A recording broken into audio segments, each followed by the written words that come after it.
Yo les rêveurs, on se retrouve aujourd'hui pour un nouvel épisode du Point Parc. Dans cet épisode, on voyagera dans 4 pays différents. J'ai un peu changé le format, je l'avais expliqué dans ma vidéo où j'ai construit ceci, mon petit Walibi. Si t'as pas vu la vidéo, vas-y. Je le disais donc, on ira dans 4 parcs différents dans les 4 coins du monde. Ça fait beaucoup de 4. Comme d'habitude, si tu n'es pas encore abonné à la chaîne, n'hésite pas à le faire en cliquant juste ici en dessous. À lâcher un petit commentaire, un petit pouce bleu et surtout à partager sur tes réseaux sociaux. Bref, c'est parti. Pour notre première information, on se dirige aux États-Unis dans le parc de Busch Garden Williamsburg, dans l'état de Virginie. De Virginie. Bonjour Virginie. On va parler bien sûr du nouveau coaster Panthéon qui ouvrira ses portes durant le mois de mars 2022. Initialement prévu pour 2020, mais comme d'habitude, la pandémie s'en est mêlée. Alors pourquoi parler de cette attraction maintenant? Eh bien tout simplement car le chantier de Toutatis a commencé au parc Astérix en France. Et Panthéon est le coaster qui possède le plus de similitudes avec ce que l'on aura dans le parc français. Panthéon est un multi-launch coaster, donc plusieurs accélérations par lancement magnétique. Et on retrouve bien sûr le constructeur Intamin derrière ce projet. Durant le parcours, le train subira 4 accélérations, une en tout début de parcours, juste après le petit zigzag pour passer la première inversion, et ensuite les 3 autres à l'intérieur de la cuvette pour passer l'autopathe. Le train atteindra une vitesse max de 116 km/h avec une hauteur max de 55 mètres pour un parcours de 1005 mètres. Le coaster pourra faire rouler 2 trains sur le parcours, chacun d'eux pourra accueillir 20 personnes. Ce coaster deviendra le multi-launch coaster le plus rapide d'Amérique du Nord. Alors pour moi, Panthéon, j'ai vraiment hâte de voir parce qu'il possède vraiment toutes les caractéristiques que j'apprécie. Un launch magnétique, qui est une accélération, je trouve, la plus fluide et la plus efficace possible. Une cuvette à la Fury comme à Bobby Island. Et surtout une belle hauteur et une vitesse, parce que 116 km/h c'est quand même pas mal là. Juste petit bémol pour moi, mais ça c'est tout à fait personnel, les trains sont encore comme chez Conda.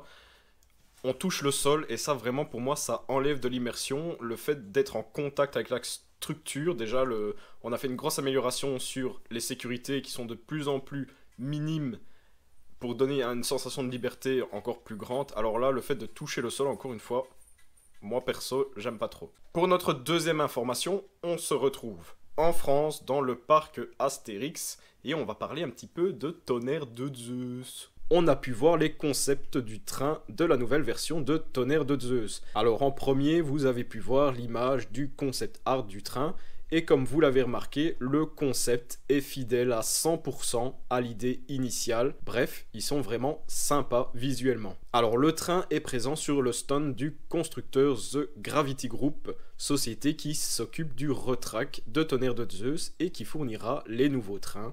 On peut voir le nouveau système de sécurité avec cette barre qui se lève sur le côté. Bref, ça risque d'être confortable.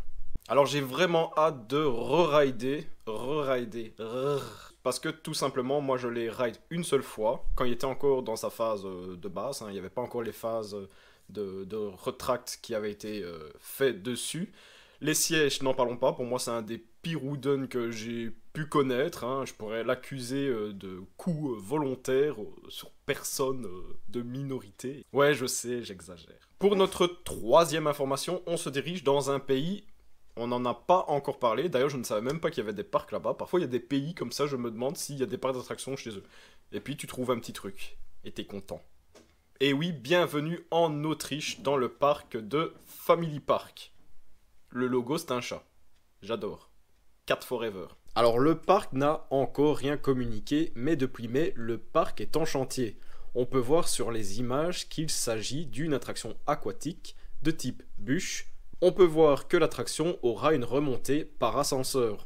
On pourra parcourir 4 chutes durant le parcours, avec la plus grande culminant à 16 mètres de haut, pour une vitesse de 65 km/h. Une chute comparable au flume de Toverland aux Pays-Bas. Comme beaucoup de flumes, c'est le constructeur Intamin qui serait derrière ce projet. Comme je l'ai dit, je ne savais même pas qu'il y avait un parc en Autriche, et en tout cas celui-ci est le plus grand. Il n'est pas incroyable, c'est comme si Belloart était le plus grand parc de Belgique. on serait triste. Hein. Bref, je ne le critique pas, ça reste un parc à caractéristiques familiales, donc tout comme Bellewaerde. Il ne faut pas s'attendre à des attractions incroyables. Il possède déjà 3 coasters, plus ce flume qui va arriver. C'est un bon petit parc pour les petits Autrichiens. Et pour terminer ce point parc, on revient à la maison, dans mon plat pays, Walibi. Après avoir subi des inondations dues à la rivière qui passe dans le parc, celui-ci avait dû fermer ses portes dues aux innombrables dégâts des eaux. Mais le parc ouvre ses portes le 2 octobre. Le parc effectue de très bons bénéfices durant cette période car la saison d'Halloween est un moment clé pour beaucoup de parcs saisonniers. Beaucoup de gens vont pouvoir enfin rider le nouveau coaster du parc Conda. Si tu n'as pas vu ma vidéo à ce sujet, je t'invite à aller la voir. Bref, amis du frisson, bonsoir. Bref, je ne sais pas si je vais aller faire un tour dans ce parc durant la période d'Halloween, car tout simplement, c'est une période que je n'apprécie pas beaucoup. J'adore tout ce qui est horreur, etc. Jouer à cache-cache, avoir peur, bref, tout ça. Voilà. Mais c'est vraiment les périodes que j'apprécie le moins, car il y a beaucoup d'affluence. Pour faire une attraction, c'est presque infaisable. Parfois, il faut vraiment tomber dans des jours où personne ne va y aller et avoir beaucoup de chance. En tout cas, si j'y vais, je vous ferai un petit vlog. Et bien, comme d'habitude, si tu as apprécié cette vidéo, n'oublie pas, abonne-toi, suis-moi sur Instagram pour voir mes belles photos, sur ma page Facebook...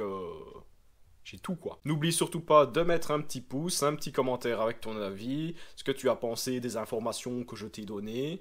Et surtout, je te dis... Ciao les rêveurs!